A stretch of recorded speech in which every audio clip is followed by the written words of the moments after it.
جو مدینہ شریف کا گورنر تھا ولید، اس کے پاس خط بھیجا۔ یزید نے خط میں لکھا کہ ولید، حسین ابن علی، عبداللہ بن زبیر اور عبداللہ بن عمر سے بیعت لو، ان لوگوں سے پہلے بیعت لو۔ جیسے یہ خط ولید نے دیکھا تو گھبرا گیا، مشورے کے لیے مروان کو بلایا، مروان بن حکم۔ اور مروان یہ وہ تھا کہ جس کے لیے حضور نے فرمایا تھا کہ گرگٹ کا بیٹا گرگٹ ہی رہتا ہے۔ مروان کو بلایا، وہ جب ولید کے پاس آیا، مشورہ ہوا تو کہا ایسا ہے، حسین کو بلاؤ اور بلانے کے بعد ان سے بیعت لو، اگر وہ مان جاتے ہیں تب تو ٹھیک ہے، اور نہیں مانتے ہیں تو ہم ان کو قتل کر دیں گے۔ ولید نے حضرت امام حسین کے پاس اپنے غلام کو بھیجا۔ حضرت امام حسین رضی اللہ تعالیٰ عنہ اپنے کچھ ساتھیوں کو لے کر ولید کے یہاں پہنچے۔ اپنے کچھ جو ساتھی تھے ان کو باہر چھوڑ دیا، ہم اندر جا رہے ہیں، اگر میری آواز بلند ہو تو تم لوگ اندر آ جانا، اگر آواز بلند نہ ہو تو یہیں کھڑے رہنا، جب میں آ جاؤں تب ساتھ میں چلنا۔ تو ساتھی تھے وہیں کھڑے ہو گئے، حضرت امام حسین اندر چلے گئے۔ ولید تھا، مروان تھا، سارے لوگ وہیں موجود تھے۔ حضرت امام حسین کو ولید نے خط سنایا کہ یزید کا خط آیا ہے، یزید نے کہا ہے کہ آپ سے بیعت لی جائے، آپ یزید کی بیعت قبول کر لیں۔ حضرت امام حسین نے فرمایا کہ مجھ جیسا آدمی اور ایسی بند جگہ میں بیعت لے، کہا چلو باہر اور سب کے سامنے سب سے کہو، پھر مجھ سے بھی کہو۔ حضرت امام حسین نے اپنی بات ختم کی تو ولید نے کہا ٹھیک ہے آپ جائیے۔ حضرت امام حسین جیسے ہی پیچھے پلٹے تو مروان نے کہا ولید یہ کیا کر رہے ہو، جلدی سے حسین کو قتل کر دو، اگر یہاں سے یہ بچ کے نکل گیا تو پھر اس پر قابو کرنا بہت مشکل ہو جائے گا۔ حضرت امام حسین پیچھے مڑ کے دیکھتے ہیں اور کہتے ہیں مروان تو مجھے قتل کرے گا کیا یہ مجھے قتل کریں گے؟ ہمت ہے تو سامنا کر، آ مجھے قتل کر کے دکھا۔ اتنا کہہ کر امام حسین چلے آئے اپنے ساتھیوں کو لے کر۔ اب چونکہ پھر مروان نے اس کو مشورہ دینا شروع کیا کہ ولید یزید کا حکم ہے، یزید کا تمہارے پاس خط آیا ہے، ایسا کرو حسین کو بلاؤ، پھر سے حسین کو بلاؤ۔ ولید نے رات میں اپنے آدمی کو بھیجا امام حسین رضی اللہ تعالیٰ عنہ کے پاس۔ جب وہ آدمی کہا چلو ولید بلا رہے ہیں تو حضرت امام حسین نے کہا کہ ابھی تو رات ہے۔ حضرت امام حسین رضی اللہ تعالیٰ عنہ سوچ رہے تھے کہ یزید جیسا کمینہ انسان، اس کی بیعت سے میں نے انکار کیا ہے تو وہ خاموش اور چپ نہیں بیٹھے گا، وہ طرح طرح کی تدبیریں سوچے گا، تو کیوں نہ ہم یہاں سے اب چلے جائیں، کیونکہ اب یہاں سے ہمارے جانے کا وقت آ گیا ہے۔ صبح اس کے پاس گئے تو ضرور کچھ نہ کچھ بات بڑھے گی اور خون ریزی ہوگی۔ تو حضرت امام حسین نے اپنے گھر والوں کو لیا اور رات ہی میں آپ مدینہ منورہ کو چھوڑ کر مکہ شریف کو جانے لگے۔ سب سے پہلے اپنے نانا کی تربت پر گئے، نانا کی قبر اطہر پر گئے اور کہنے لگے نانا، وہ مدینہ جو سرکار صلی اللہ علیہ وسلم کو سب سے زیادہ پسند تھا اور نبی وصال پاتا ہی وہیں پر ہے کہ جو جگہ اس کو سب سے زیادہ پسند ہوتی ہے۔ اب چونکہ حضور صلی اللہ تعالیٰ علیہ وسلم مدینہ منورہ میں آپ کا وصال ہوا تو مدینہ منورہ آپ کو سب سے زیادہ پسند تھا، تو امام حسین کو بھی سب سے زیادہ مدینہ منورہ پسند، اس لیے کہ ان کے نانا بھی وہیں اور ان کے نانا کی پسندیدہ وہی جگہ۔ اور آج امام حسین اپنے پریوار کو لے کر یہاں سے جا رہے ہیں، نانا کی قبر شریف پر گئے، کہنے لگے نانا میں مدینہ چھوڑ رہا ہوں، میں جا رہا ہوں نانا مدینہ چھوڑ کر، آج آپ کے نوازے پر یہ گھڑی آ گئی ہے کہ مدینہ چھوڑنا پڑ رہا ہے۔ ایسے ایسے جملے انہوں نے بیان کیے کہ میں بیان نہیں کر سکتا، روتے ہوئے وہ جملے بیان کیے کہ نانا اب مدینہ چھوڑ رہا ہوں، مدینہ چھوٹ رہا ہے، جا رہا ہوں۔ حضرت امام حسین اپنے پریوار کو لے کر نکل گئے، مکہ معظمہ پہنچے تو وہاں پر جب پہنچے لوگوں کو جب پتہ چلا کہ امام حسین رضی اللہ تعالیٰ عنہ آئے ہیں تو لوگ جوک در جوک آپ کے پاس آنے لگے، لوگوں نے آپ کے رہنے کا انتظام کر دیا، آپ وہاں پر ٹھہر گئے۔ اب چونکہ ادھر لوگوں کو ابھی معلوم نہیں تھا کہ امیر معاویہ رضی اللہ تعالیٰ عنہ کا وصال ہو گیا ہے، کوفہ میں یہ خبر پہنچی کہ امیر معاویہ کا وصال ہو گیا ہے، امیر معاویہ کا انتقال ہو گیا ہے، تو کوفہ والوں نے اب خط لکھنا شروع کیے۔ حضرت امام حسین رضی اللہ تعالیٰ عنہ کے بارے میں بھی خبر ملی کہ امام حسین نے یزید کی بیعت قبول نہیں کی، اور حضرت امام حسین مدینہ کو چھوڑ کر اب مکہ معظمہ آ گئے ہیں۔ اب چونکہ ان کو ہمیں بلا لینا چاہیے، کیونکہ ہم بھی یزید کی بیعت قبول نہیں کریں گے۔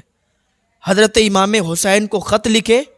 اور خط لکھنے کے بعد ہر خط میں یہ لکھا کہ آپ یہاں آ جائیے، ہم لوگ آپ کی بیعت کے لیے بے قرار ہیں، ہم یزید کے ہاتھوں میں اپنا ہاتھ نہیں دیں گے، ہم آپ کے ہاتھوں میں اپنا ہاتھ دیں گے، ہم آپ کے چاہنے والے ہیں، ہم آپ کے ماننے والے ہیں، آپ یہاں آئیں گے تو آپ ہی ہمارے سردار ہوں گے اور ہم آپ کے ہاتھوں میں اپنا ہاتھ دیں گے۔ اب چونکہ حضرت امام حسین کے پاس کافی زیادہ خط پہنچے تو حضرت امام حسین نے سوچا کہ اب وہاں جانا چاہیے، کیونکہ اگر حضرت امام حسین وہاں نہ پہنچتے تو کہنے والے یہی کہتے کہ امام حسین اگر کوفہ پہنچ جاتے تو کوفہ والے آپ کے ہاتھوں پر اپنا ہاتھ دیتے۔ امام حسین وہاں نہیں پہنچے، اسی لیے انہوں نے اپنا ہاتھ یزید کے ہاتھوں میں دیا، انہوں نے یزید کی بیعت قبول کی۔ کافی صحابہ اکرام نے حضرت حسین کو منع کیا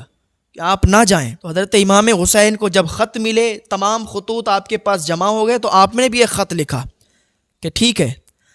ہم اپنے بھائی مسلم بن عقیل کو آپ کے پاس بھیجتے ہیں، یہ وہاں کا معائنہ کریں گے، دیکھیں گے، اگر ماحول صحیح ہوگا، اگر ماحول ٹھیک ہوگا تو یہ مجھے ادھر سے خط لکھیں گے، پھر ہم اپنے اہل و عیال کے ساتھ، اپنے پریوار کے ساتھ وہاں پر پہنچ جائیں گے۔ حضرت مسلم بن عقیل روانہ ہو گئے، ساتھ میں ان کے 2 بچے بھی تھے۔ حضرت مسلم بن عقیل اپنے 2 بچوں کے ساتھ کوفہ روانہ ہو گئے۔ جیسے ہی آپ کوفہ پہنچے تو کوفہ والوں نے آپ کا خیر مقدم بہت اچھی انداز میں کیا، لوگ ہجوم آپ کے ساتھ جوک در جوک آپ کے پاس آتے اور آپ کے ہاتھوں پر بیعت کرتے، یہاں تک کہ 40,000 لوگوں نے آپ کے ہاتھوں پر بیعت کی، 40,000 لوگوں نے اپنے ہاتھ کو آپ کے ہاتھوں میں دیا اور کہنے لگے کہ یہاں کا ماحول بہت اچھا ہے، ہم سب امام حسین رضی اللہ تعالیٰ عنہ کے ہاتھوں پر اپنا ہاتھ دینے کے لیے تیار ہیں۔ 40,000 لوگوں نے حضرت امام حسین کی بیعت قبول کی حضرت مسلم بن عقیل کے ہاتھوں پر۔ اب حضرت مسلم بن عقیل کو لگنے لگا کہ یہاں تو ماحول بہت اچھا ہے، یہ تو بہت اچھے لوگ ہیں، چاہنے والے ماننے والے لوگ ہیں، اب کیا کیا جائے، خط لکھا جائے بھائی حسین کو۔ حضرت مسلم بن عقیل نے حضرت امام حسین کو خط لکھا کہ بھائی آپ آ جائیے، یہاں کا ماحول بالکل ٹھیک ہے، یہاں پر لوگ بہت محبت کرنے والے ہیں،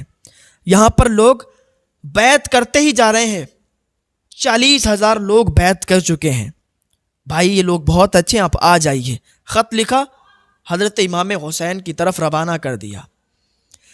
ادھر خط روانہ ہوا، حضرت نعمان بن بشیر کھڑے ہو کر خطاب کرتے ہیں، خطبہ پڑھتے ہیں اور کہتے ہیں دیکھو تم لوگ حضرت امام حسین کی بیعت قبول کر رہے ہو، پیچھے مت ہٹنا، اس لیے کیونکہ یزید اپنے سارے پیترے آزمائے گا، تم کو دور کرنے کی اور اپنی بیعت قبول کرنے کی تم پر سازشیں کرے گا، تم پر طرح طرح کی مصیبتیں ڈالے گا، لیکن چونکہ تم اب امام حسین کے ہاتھ پر قبول کر چکے ہو بیعت، تو پیچھے مت ہٹنا۔ آپ نے یہ خطبہ پڑھا تو وہاں پر ایک آدمی بیٹھا تھا، وہ چونکہ وہاں سے اٹھ کر چلا آیا کہ یہاں پر نعمان بن بشیر جو کہ گورنر ہیں کوفہ کے، یا تو یہ کمزور لگتے ہیں یا تو یہ کمزوری کا ناٹک دکھا رہے ہیں اور یہ امام حسین کی طرف ہو گئے ہیں۔ یہاں پر مسلم بن عقیل آئے ہوئے ہیں امام حسین کے بھائی، 40,000 لوگ ان کے ہاتھ پر بیعت کر چکے ہیں، یہاں کا ماحول بہت درہم برہم ہو چکا ہے، آپ جلدی سے جلدی یہاں پر کسی اور گورنر کو بھیجیں کیونکہ یہ ہینڈل نہیں کر سکتے، یہ انہی کے ساتھ ملے ہوئے ہیں۔ یزید نے جب اتنا دیکھا، خط سنا پڑھا، تو اس کا جو ہے دماغ کھول گیا، وہ آگ ببولا ہو گیا اور فوراً اس نے خط لکھا ابن زیاد کو، عبید اللہ ابن زیاد کو، اور کہا عبید اللہ ابن زیاد تم جاؤ کوفہ میں، تمہیں میں نے گورنر چن لیا ہے، اور تم وہاں کا ماحول دیکھو، وہاں بہت نظام درہم برہم ہو چکا ہے، ایسا ایسا معاملہ ہے، ایسے ایسے حالات ہیں وہاں کے۔ عبید اللہ ابن زیاد نے وہاں اپنے بھائی کو وہاں پر اپنا جانشین مقرر کیا اور وہاں سے روانہ ہو گیا فوراً۔ اب جو کہ ادھر حضرت امام حسین کو بلانے کے لیے خط پہنچ چکا تھا، تو لوگ انتظار میں تھے کہ کب حضرت امام حسین آئیں اور کب ہم اور ان کا استقبال کریں، ان کا خیر مقدم کریں، ان کے ہاتھوں پر بیعت کریں، ان کے ہاتھوں پر اپنا ہاتھ دیں۔ تو ادھر چونکہ امام حسین کی تشریف آوری کے لیے لوگ آس لگائے بیٹھے تھے، اور ادھر ابن زیاد وہاں سے نکل چکا، رات کا سناٹا تھا، رات کے سمے